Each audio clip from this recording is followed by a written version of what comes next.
Hapa naona nitawafungulia mashtaka. Nishaambiwa kwamba kuna mashtaka, kuna mahali mlipatikana, kwa hivyo nitawafungulia mashtaka. Lakini katika hii safari yote kumekuwa na changamoto ambazo wengine kule nje wanajiuliza, nasema hawa ni vipi walivyoweza kumanuva katika hizi changamoto ambazo wamezipitia. Makoha, ni changamoto zipi ambazo mmezipitia katika hii fani ya usanii? Kwa kila kazi iko na changamoto yake. Na huwa tunasema usipovumilia pia na ile discipline, then hautaweza kutoboa. Discipline tu, changamoto ni kuwa ya kwamba hata uwe umeandikwa wapi, kwa benki wapi, mali yoyote ile, lazima tu uwe na ile changamoto ya maisha. Yes. Alafu pia nisema sitasahau kumtaja huyo mzee marehemu Peter Lukoe. Yes. Huyo mzee alikuwa na maneno ya busara sana katika maisha yetu. Wale ambao walimsikiza wako pahali. Ni kweli. Maana huyo mzee alikuwa ni mzee ambaye ni church elder, na alikuwa atushauri mambo kulingana na kibiblia. So wale ambao tulifuata maagizo yake, tunashukuru Mungu. Maana alikuwa atuambia maisha vile yalivyo. Uwezi amuka siku moja atumepata pesa nyingi, ni safari. Ni safari. Ni kweli. So akawa atuonesha, akawa atuweka discipline kwa akili yetu ya kuvumilia. Mambo ya kuvumilia. Na pia katufunza ya kwamba ukipata 10 kula 5, weka 5. Sawa, mara nyingi wewe unapata ile kidogo umepata, unasema hii ni kidogo sana, unaingia kwa baa na kunywa yote. Ama unaingia katika anasa za ulimwengu. Most of the times artists tuko na shida ya kwamba sisi ni entertainers, tuna entertain watu mpaka inafika pale tunasahau, tunaanza kujientertain. Yani hatujui boundaries za, lazima tujue boundaries like personal life na hiyo character.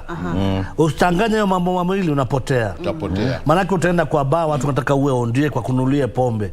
Unaona kuharibu, hakuna kusaidia.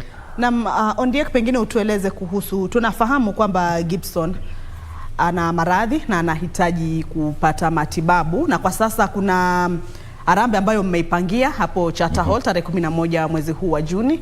Ondie, kwa ndio chairman, naelewa. Kuna matangazo ambayo tumekuwa tukiyafanya hapa KBC, lakini kwa manufaa tu ya mtazamaji, pengine kufikia sasa mmefikia wapi? Hali ya Gibson iko vipi, na pengine kimchango ama mipango inaendelea vipi katika safari ya kutafuta matibabu kwa Gibson? Kuhusu ndugu yetu Gibson, amekuwa kiugua huu ugonjwa wa kisukari kwa muda mrefu, lakini amekuwa kiumanage vizuri. Lakini kama tunavyojua, kuna vile ugonjwa ufanya zingine na kwa in advance inafika pahali ugonjwa wa kisukari ama diabetes, kuna wakati unapata ya kwamba ina affect vital organs, na sana sana wewe inaguza vitu kama figo namna ile. Kwa hivyo ilifika wakati mwaka uliopita Gibson akajipata iko hali mbaya sana, hata alikuwa jui ni nini. Maana hata tukitoka hapa KBC yalikuwa yuahema sana, na alikuwa nasikia ni mgonjwa. Kwa hivyo alipitia hospitali na bado kujulikana haraka. Na sababu ni wakati ile ilikuwa ni mambo ya corona. Alipoenda hospitali, kitu ya kwanza walipopigwa x-ray waliona maji mengi sana kwa kifua na mwili. So kitu ya kwanza waliona ni kana kwamba akona nini? Akona COVID. So akawekwa kando. So kuwekwa kando, baadaye ndio aliporudi COVID test inatoka negative, wakapima ya pili negative. Ndio daktari akasema vile naona hii maji ni mengi, na huyu mgonjwa amekuwa na historia ya diabetes. Ningelipenda kitu ya kwanza mtukubalishe nyinyi familia. Wale tulikuwa pale wakatuuliza kama tunaweza kubali afanyiwe dialysis kusave zile figo zake. Na familia wakawacha wamesign, mke wake akaacha amesign, na Gibson akafanywa dialysis ya kwanza, na baadaye wakafuatilia na wakaendelea kufuatilia kabisa. Ndio hapo walipoweza kupata ya kwamba figo zilikuwa zimefail. Na tangu siku hiyo imekuwa ni safari mrefu sana. Maana kuna dialysis ambayo amekuwa kienda mara 2 kwa wiki, na hiyo yote inagharimu familia yake, na amekuwa kienda twice a week. Lakini saa hii kama vile tunazungumza anaenda mara 3. So unaona in a way the family, because every dialysis unarudi to your pocket, you pay like over 10,000 ama hata zaidi, sababu kuna mambo ya usafiri, ukienda hospitali, kurudi nyumbani, na kuna pesa ambayo unahitaji kulipa pale hospitalini. Hata ingawa yani unapata kuna pesa ambayo inatumika mingi sana. It's almost 60 kuendelea. Sasa tukaona ya kwamba tulipopata mmoja wa familia walipopimwa, at least angalau mmoja akapatikana anaweza mpatia babake figo, tukaona kuanzia sasa tunaweza sasa jipanga tufanye mambo ya nini ya fundraising ili tuweze kujua huyu mwenzetu ataenda vipi katika hii kidney transplant. Sasa kitu moja ningependa kueleza Wakenya ni ya kwamba kuna wengine maybe wakisikia tukitaja maybe milioni 6 wataona hiyo kiwango ni kama iko juu sana, lakini ukweli ni kwamba surgery peke yake bila ujaongeza mambo mengine itakula zaidi ya milioni 2, na surgery yenyewe inafanywa hapa Kenya, itafanywa Eldoret. Kuna hospitali inaitwa Medihill ambao wako na branch Eldoret, na kuna madaktari ambao kutoka India. Kwa hivyo in other words they are bringing India to Kenya. So wale madaktari wanatoka India, badala Gibson kwenda India, wale madaktari wanakuja wanakuwa Eldoret. Na kwa kusema kweli ukilinganisha Eldoret na kwenda India, unaona pa ni karibu. Alafu kitu kingine kama ni malazi pali wale watakuwa wamempeleka, unajua atakuwa ameenda na mtoto wake na atakuwa ameenda na mke wake na maybe watu wengine wa familia ambao watakuwa pale na yeye. Itakuwa kama ni kukaa kwa hoteli, itakuwa sio the same na kwenda kukaa pale India. So mambo inakuwa ni rahisi kidogo. Alafu kitu kingine ambao ningependa kuwaeleza Wakenya ni ya kwamba baada ya kufanyiwa huu upasuaji, na tuko na imani ya kwamba inaenda kufaulu katika jina la Yesu, maana kuna Mungu ambaye tunayemwamini. Baada ya kutoka, kuna madawa ambayo inambidi Gibson atakuwa anatumia kila siku for the rest of his life, yani maisha yake yote atakuwa anatumia hao madawa. Na yale madawa atakuwa anatumia kwa mwaka ya kwanza. Haya madawa ni ghali mno. Mwaka wa kwanza na wa pili, haya madawa ni ghali mno. Unapata yeye mwenyewe hawezi kugharamia yale madawa, itakuwa shida. And so hospitali already imepatiana directive, imesema kabla mpeleke kufanyiwa upasuaji, lazima wanataka kuona bank statement yake iko vipi. Ako suppose kwenda June or latest first week of July. So you can just imagine, we need money ikuwe pale kwa account, ili hata wao wakuwe na confidence ya kwamba kimpeleka theater, atakapotoka madawa ambayo itamstiri wakati ule ambao atakuwa ile anti-rejection, ili kile kiungo tena kisifeli. So at least kunahitajika hela. Sasa katika ile hali ni kwamba tumeweka harambee ambayo itakuwa tarehe 11 mwezi wa June pale Charter Hall, ama wengi wanapajua kama City Hall. Hapo ndio tutakapokuwa kuanzia saa 8. Tutakuwa na hiyo fundraising mahali pale. Na pia tuko na pay bill ambayo ni 247 na account ni 777-626. Hiyo ndio account yake ambao unaweza tuma pesa zako. Hii ni account rasmi ya medical ya Gibson Gathu Mbogwa. Tumsaidie baada ya kutoka matibabu ndio aweze kuendelea na yale madawa ambao atahitaji kutumia for the rest of his life. Ukweli ni kwamba mwezi kwa mnakuwa na fundraising kila wakati. Saa unapata ya kwamba sio kazi rahisi kwake na jamii yake. Na already ile mwendo ametembea. Kama sasa kufanywa hiyo kupima kila wakati, amekuwa kienda Medihill kwenda kupimwa. Kuna vipimo vingine ambavyo amekuwa kienda ambao sisi kama kamati tumekuwa tukigharamia. Unapata kwenda mara moja, kama ile ameenda ile ya mwisho alilipa 1,100 na kitu. Kuna ile nyingine lazima dota yake sasa angeenda sasa confirmation ile ya mwisho tena hela kama zile. Maana lazima ukue very sure ya kwamba kile kitu anaenda kufanya kwamba Gibson ako in the good condition. Na ilikuwa lazima wangeangalia moyo vile uko na viungo vingine vya mwili, vital organs zingine ziko vipi kabla ajaenda pale kufanyia ule upasuaji. Kwa hivyo hela zahitajika, na nauliza Wakenya wote, watu wale ambao Wakenya ambao tumekuwa tukiwatumbuiza miaka mingi, this is now your time, come let's support one of our own. Mungu akuguse at least kidogo ni kweli Makoha, kama vile Makoha anasema chochote, hakuna shilingi nzuri na mbaya, ile utapata ile ambao Mungu atakuguza na uweze kudumu katika. Ondiek, nitakukata kauli tena mtazamaji, kwa sasa nadhani muda umetupa kisogo. Pia naarifiwa kwamba kule kwenye ile kamati ya mahakama, basi jaji mkuu ameanza anazungumza na wanahabari kuhusu mipangilio mizima ya uchaguzi mkuu. Kwa hivyo natumai tutakuwa tunavuka kule Serena, tulikuwa tunafaa kuwafungulia mashtaka hao wawili, lakini sidhani kama tutaweza, manake sasa jaji mkuu anazungumza kule na muda ndo huo haunasi. Nadhani itakuwa na kuaga kwa sasa. Kwa niaba ya mwenzangu Rashid Mwamkondo, mama Maliwaza, mimi ni Kamchemenza, lakini ujumbe unao kwamba tarehe 11 itakuwa ni mchango kwake Gibson Gadhumbugwa ambaye anahitaji upasuaji wa figo. Mtazamaji, tutakutakia kila laheri unavyoanza weekend yako. Mimi kutoka hapa sina la ziada hadi Ijumaa ijayo. Kwa heri. Very, very exceptional way, and to say how indebted I am to each one of you, the JC committee led by the Honorable Mr. Justice Ibrahim Mohammed, Justice Musinga, our PJ, our judges, our members of the JCE. Allow me also to appreciate in a very, very special way our partners who have held our hand for many years. ICJ, I think, has completely become part of the judiciary family because they always see where the gap is and they come in. And so are all our partners who have worked with us this journey.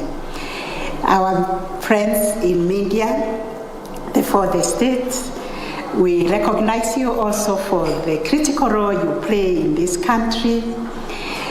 Some of you, we have worked this journey for over 30 years. Mashadi Akaido, Njiro, Njamila, all of you, whenever I see you, I see the face of Kenya, and I see that Kenya is in a good place because we have such patriotic people who look out for the best interests of Kenyans, and that is the fourth estate, the media. Keep up the good work. And thank you so much for attending this breakfast meeting. We in the judiciary always feel that we have to keep up to the mandate that we are given and the obligation to report to Kenyans what it is that we are doing, especially at this very critical time, realizing that we do not serve ourselves, we serve Kenyans, and we interface with Kenyans through the media. So the media are a critical stakeholders as far as the administration of justice is concerned. So, as has been said by all the speakers, the electoral process in Kenya is a high-pressure, competitive, and often emotive undertaking that has implications for state stability and our peaceful coexistence as a nation. And we have lived experiences on how we have almost tripped during elections because we conduct ourselves very well until when it is time for elections. Then there is violence, there is fear, there is tension. Therefore, it is important for us to keep coming together to check ourselves and see how prepared we are to ensure that all of us who are given the mandate of ensuring there is free, fair, and credible elections live to that mandate.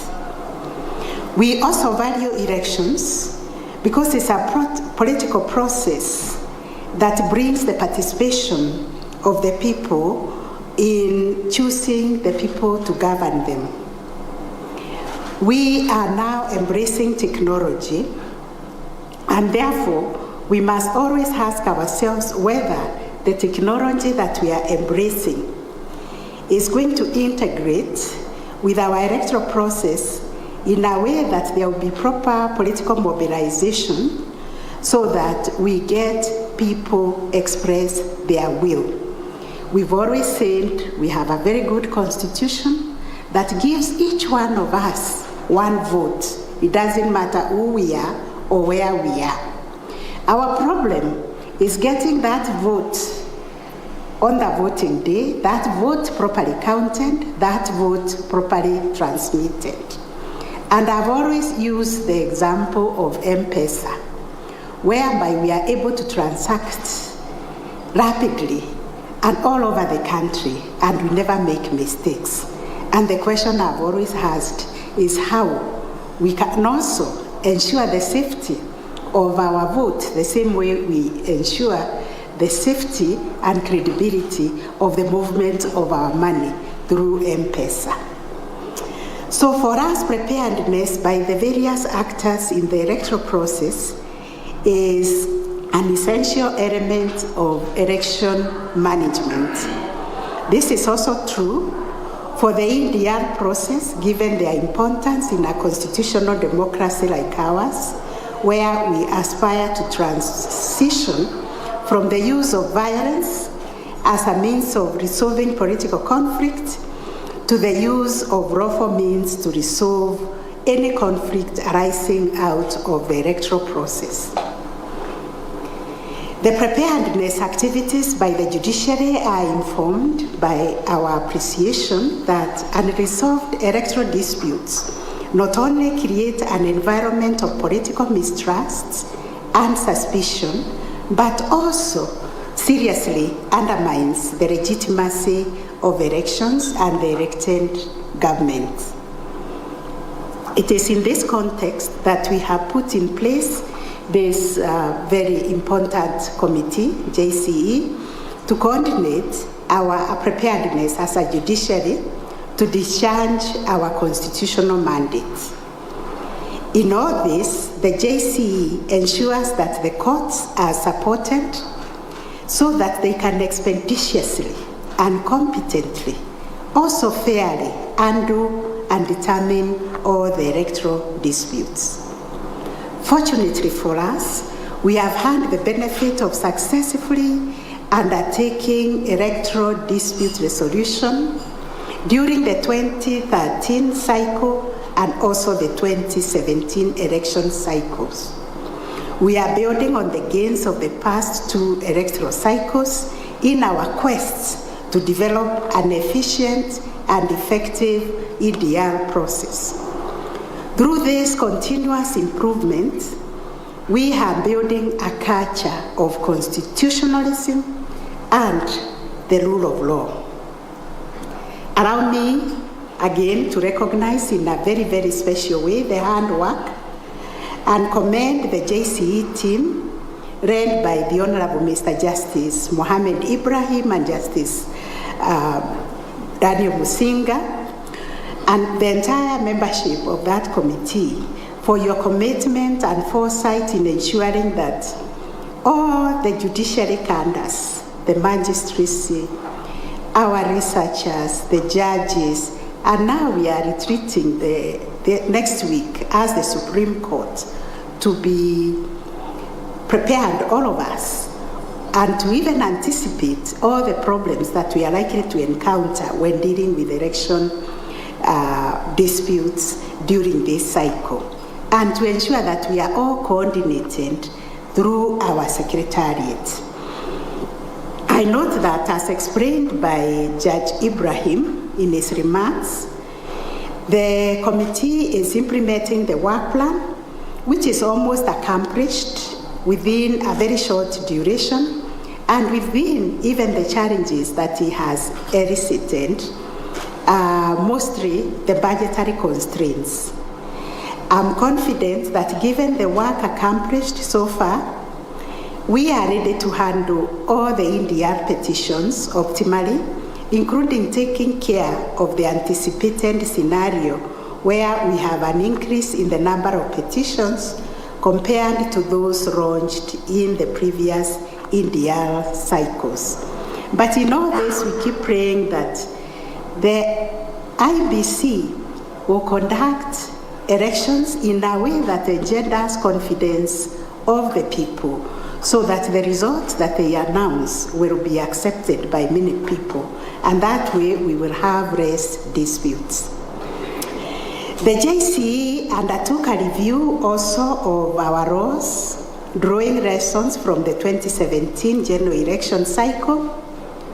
After that, they held debriefing workshops, developed a memorandum on areas of reforms touching on NDR, and engaged the legislature and other institutions in the electoral justice space on the need for legislative reforms.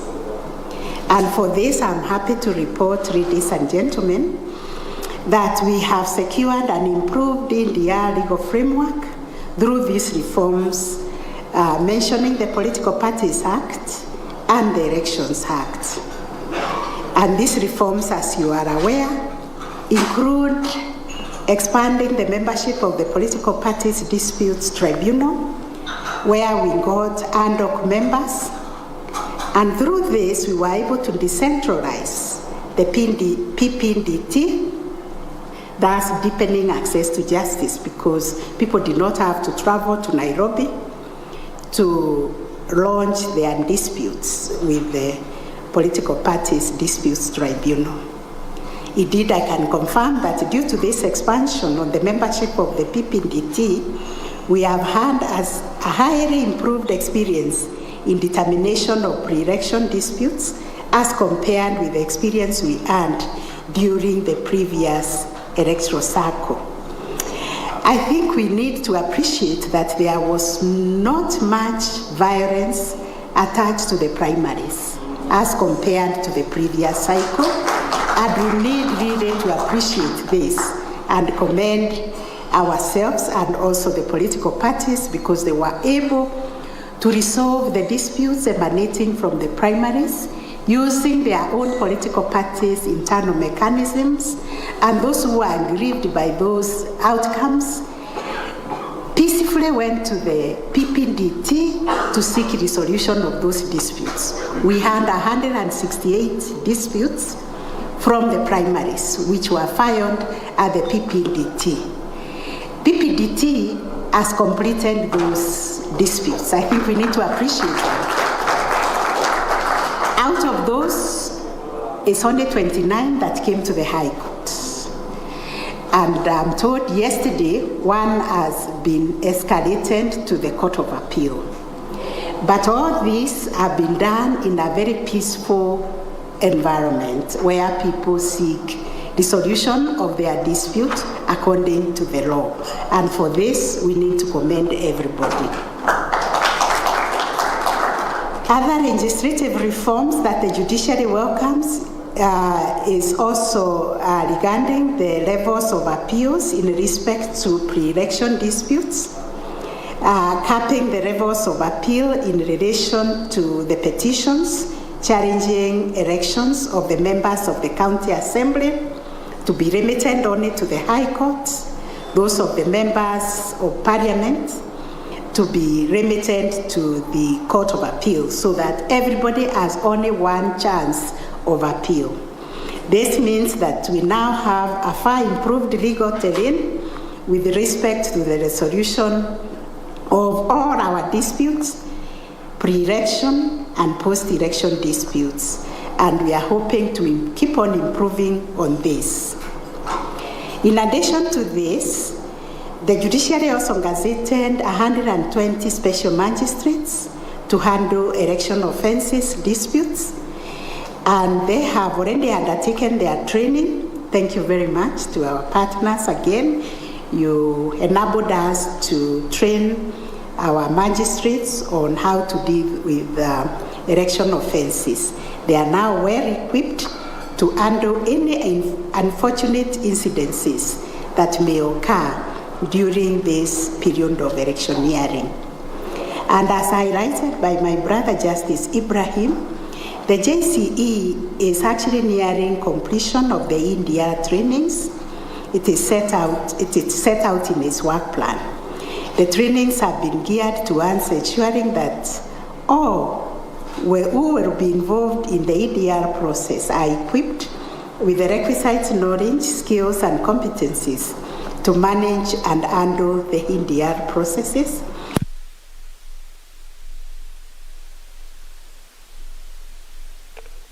And about security during this period of electoral disputes. As you know, the stakes are very high and the positions are limited. They are one position being sought by many people.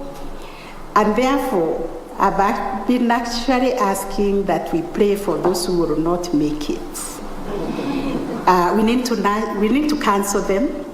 We need to encourage them to accept the faith that the position is one and it will only be won by one person, and also appreciate that they have invested heavily in that contest, and therefore they need nurturing, they need prayers, we need to walk with them this journey.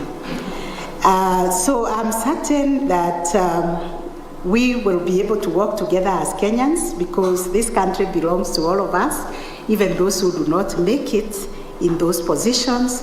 God will find something for them to do, because there is always a lot to be done.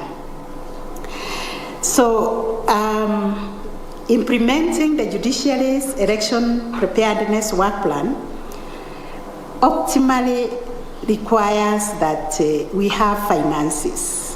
This is something we talk about in the judiciary all the time, and it embarrasses me. It reminds me just this moment we are recruiting members for the Tax Appeals Tribunal, which was recently transferred to the Judicial Service Commission, because tribunals belong to the judiciary.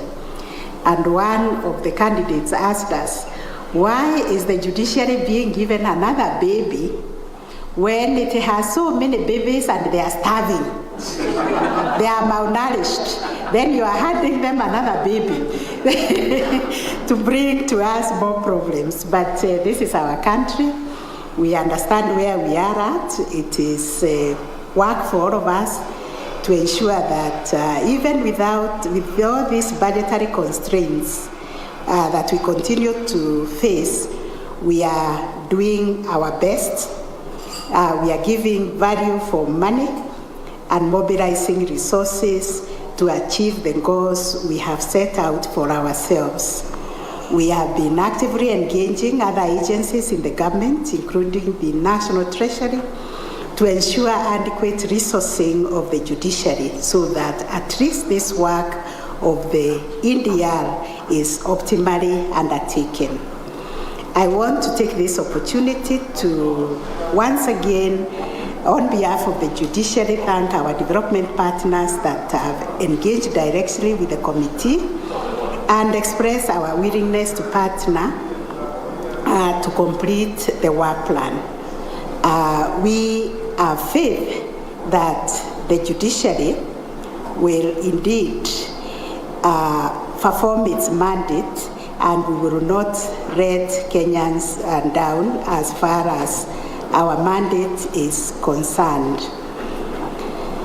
I want to thank specifically IFES and the Foreign Commonwealth and Development Office, DFID, Electoral Law and Governance Institute for Africa, EOGIA, International Commission for Jurists, Kenya, the Attorney General Alliance, AGA Africa, which are on board as partners to JCE. You have supported various stakeholder meetings and revision of the committee's strategic plan, as well as some of our trainings. And I want to thank you and assure you of our continued partnership in this area of ensuring that we enhance our democratic values and principles, and we promote the development of the rule of law. Ladies and gentlemen, as I have emphasized before, this is the third cycle which, since we overhauled our electoral regime in 2010, this is now time for consolidation of the gains and lessons from the previous two election cycles. The IBC, as we all keep saying, is the body vested with the mandate of conducting elections, as clear guidance on the standards to adhere to and parameters within which to manage the elections, given the judiciary's interpretation of the Constitution and electoral laws in the past electoral cycles. It is therefore our expectation that the lessons from the past judicial decisions are being considered by the IEBC as it prepares to conduct the elections. Notable in this respect is the Supreme Court's nullification of the 2017 presidential election.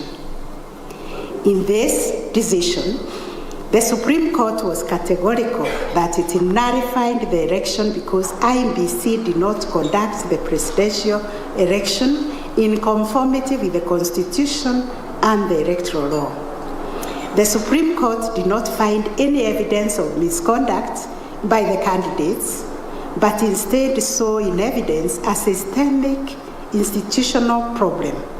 More specifically, IEBC was faulted for failure to ensure that the process of transmission and declaration of results of the presidential election was verifiable as stipulated by the Constitution. Ladies and gentlemen, you know how painful it is to nullify an election. The court specified that IEBC, while discharging its constitutional mandate, must always conform with the Constitution and electoral law by ensuring that all requisite processes are simple, accurate, verifiable, secure, accountable, and transparent. Our expectation is that IEBC is consciously working to ensure its processes meet the demands of the principles of our electoral system as elaborated under Articles 81 and 86 of the Constitution. And more importantly, that IEBC will explain to Kenyans how they have been able to look into those issues that were identified by the Supreme Court as difficult. Happily for us as the Supreme Court, we are retreating for training on our preparedness, and we will be engaging IEBC on those issues that were raised by the Supreme Court, because we do not want a repeat. We also expect IEBC to have worked or to be working with the stakeholders to consolidate the progress made in integration of technology to manage election day activities and management of the results. There should be clear steps to address some of the challenges in integration of technology in voter identification and transmission of results. This will help address some of the challenges identified in the last two cycles. We are hopeful that any electoral law reforms, including review of the elections general regulations, will take into account the opinions expressed by the courts on the need for all electoral laws and regulations to conform with and promote our constitutional standards on electoral integrity and accountability. I also want to emphasize that it is important that all the processes leading to the election day that include voter registration, transfer of voters, verification, certification, and publication of register of voters should be done in a manner that promotes and ensures the complete and accurate franchise of eligible voters. I am aware, and I believe everybody is, that there is an ongoing audit of the voter register. Any emerging challenges with respect to the voter register ought to be addressed proactively in consultation with the stakeholders, including the political parties and other actors in the electoral processes. It is such a proactive approach to addressing concerns that might be raised by voters and stakeholders that ensures that our IEBC and all Kenyans become agents and champions of electoral integrity, and also engenders the confidence of Kenyans in the credibility of the electoral process. In conclusion, I want to assure our stakeholders and all Kenyans indeed that we in the judiciary are optimally prepared to discharge our mandate in dispute resolution with respect to any disputes that may arise during the electoral cycle. All those disputes, whatever nature they are, we will reduce them into legal and constitutional problems, and we will be able to determine them according to our laws without any fear or favor, indeed as we took our oath of office. Recently, we held a day of prayer and fasting to ask God's guidance as we do this work, because we realize the challenges are sometimes bigger than us. We need divine intervention, and where we have failed, we ask God to forgive us, and I believe every Kenyan will also be confessing their sins, including IMBC, where they faltered. They will ask for forgiveness, and they will look forward to doing their work properly. All those who are aggrieved with any actions or decisions relating to the electoral process should rest assured that we have put in place mechanisms that guarantee that disputes launched before our courts or even before the political parties' disputes tribunal will be handled in a competent, fair, transparent, and expeditious manner.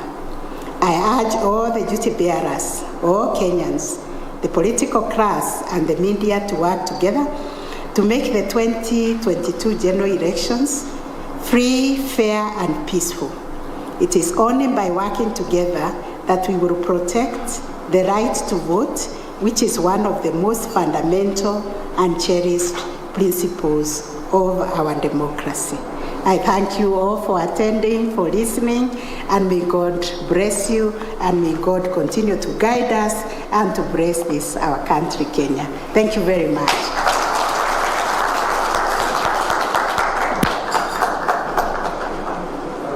Thank you very much, Honorable Chief Justice. It's time now to have a conversation. I know in communication we used to have one way. We just used to give.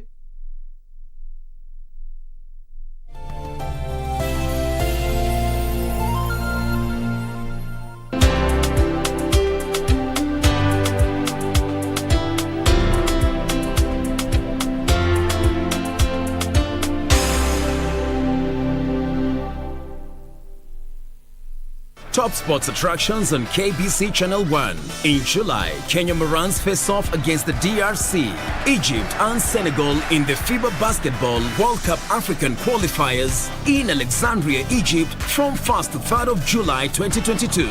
Also in July, Kenya plays South Africa in Rugby League test matches in Nairobi with a return fixtures set for October. Still in July, watch the World Athletic Championships from 15th to 24th July live from Oregon, USA as Kenyan athletes seek glory. Followed by the 22nd Commonwealth Games from 28th July to 8th August live from Birmingham, England. In August, join our coverage of the World Athletics Under-20 Championships from the 1st to 6th of August 2022 from Cali, Colombia. Then, in November, catch the World Half Marathon Championships on 13th November from Yangzhou, China. Now that's what sets us apart as KBC Channel 1, your true sports partner.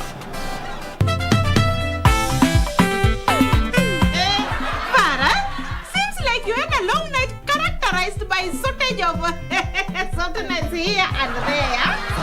Yani this is how you are thanking me, eh? Kweli wewe na Fuda hakuna hata tofauti. Farah, do you know how to play your cards? Sema kujitetea. What is so big with the word mysterious? I did not tell them. That is a very small word, by the way. Kamene, I usually admire your English. Okay, exposure is a good thing. Kamene, okay, look at Julia. You see those little colored strings and materials on her hair? Oh, tule tuvitu twa blanket. Now, look at my hair. Do you see such? Kiswahili gani sasa fala? Ile marimu.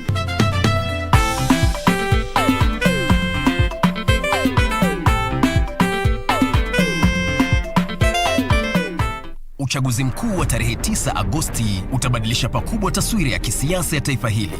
Je, hii inamaanisha nini kwako wewe mpiga kura? Kila Jumapili saa 12 jioni, jiunge nao Gladys Mungai na Harith Salim kwenye makala yetu ya Kenya ya Amua, ambapo pamoja na wadau mbalimbali watajadili na kudadavua kwa kina michakato ya uchaguzi. Fanya uamuzi wa busara. Usikose kutazama Kenya ya Amua kila Jumapili kwenye runinga uipendayo ya KBC Channel 1. Kwani mimi kuwa hapa ndio nini? Lakini mshahara wanapokea, pesa zangu wanakula.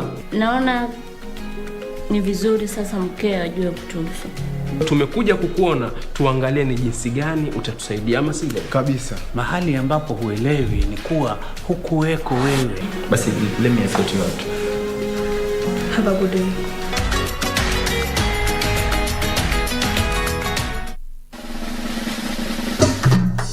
Nanyuki, are you ready? Saturday Night Show SNS coming your way live from AJ's The Ranch in Nanyuki this coming Saturday, 4th of June 2022 from 4 p.m. up till late. Country meets the 80s and 90s. Mutajibamba, Nyama Choma, great music by DJ Stano, the Wheels of Steel, na pia mimi John Karani, JK, live on location with Saturday Night Show. We gonna make it a night to remember. Kosa Uche.